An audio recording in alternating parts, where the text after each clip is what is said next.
gabdha lacag kule baa haysta waxayna yiraahdeen lacagteedu nala siiyo maahan la aasmaayo $7,000 lacagtaas waa dhan tahay haddana waxa dhiman dad kale oo xoolo laba soo socda waan wacnay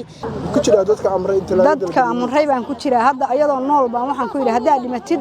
lacagta ma lahayn reer baadiya lahaa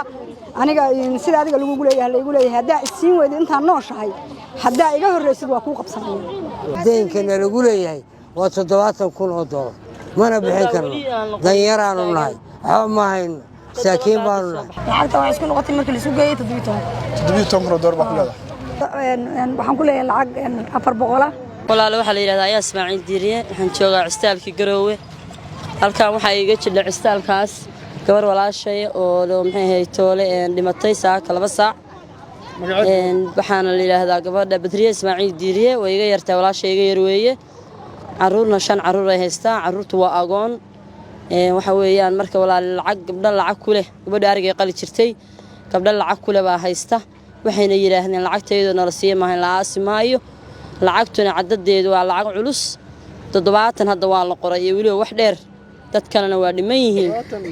$7,000 lacagtaas waa dhan tahay haddana waxa dhiman dad kale oo xoolo laba soo socda waan wacnay wixii wax ku lahaa waxna waa noo yimaadeen waxna waa noo soo socdaan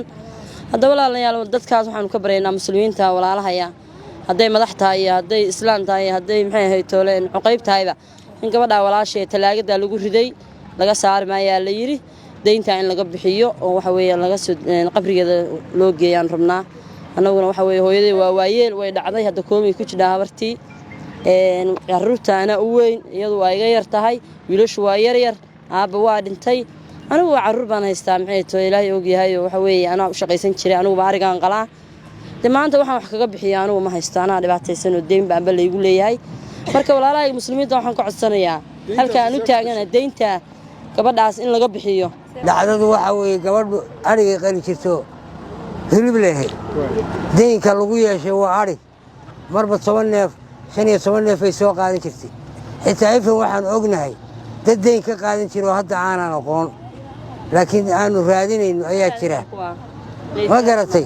niman hudheelayaala baa ka qaadan jiray aniga maanta la sheegay mana garanayo laakiin waa raadinaynaa balse deenkana lagu leeyahay waa $7,000 mana bixin karno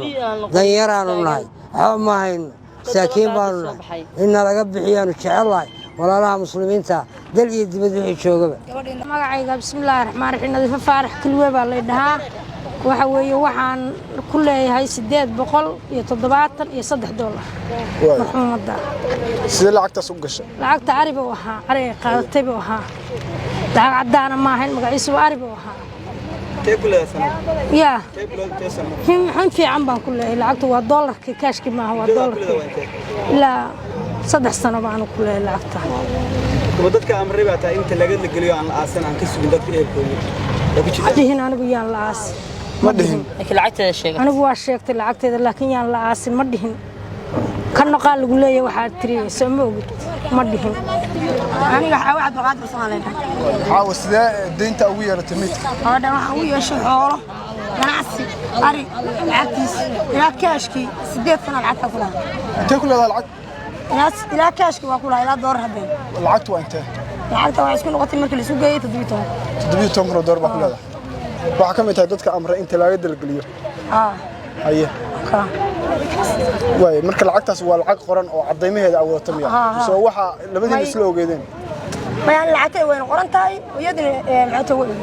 anigu way iga hooseysa oranaya wax aan lahayn ma saaray yaa markhaatiyaal oo ogeyd in lacag suuqleena ma markhaatiyaan lacagta leeyahay lacagta gabadha ku lahayd wax beenaya wax magacad maaha eheladooda hadda waxay noo sheegeen in la hadleen oo ay dhaheen lacagta naga suga anaga bixinayna meydkana aan aasano arinta waa diideen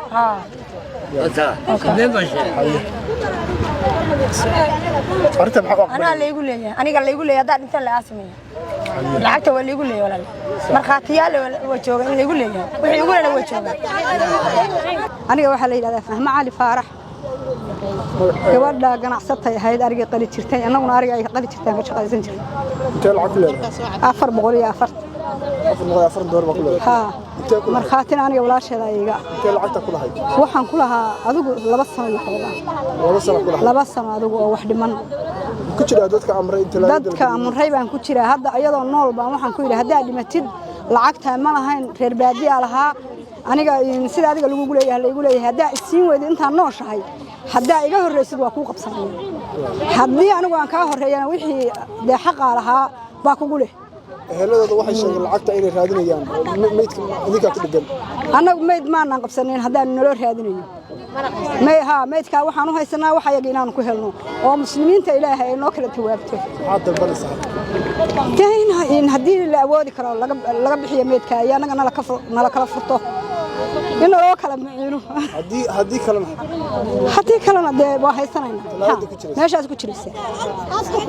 anaga dhawaa magacay waa Sufiyaadan Ali gabadhaas waxa weeye sida loo sheegay ganacsatay ahayd ariga qali jiray annaguna arigaanu ka gadi jiray waxaan ku leeyahay lacag 400 ma garatay waxaan ku leeyahay hadda muddo 7 bilood waana ka waayay haddana waa taageeriyootay Allahu naxariisto marka waxa weeye dadka amray baan ka mid ahay inta laga dalgalay lacagta reebaadiya leh ari reebaadiyaan ka gaday sida aanu haysana annagana naloo haystaa marka todo bilood baan ku lahaa أنا 400 400 400 Soomaaliya $400 wey Soomaali ma jiro iyaga kala يا ميت العقل هاي وكان والله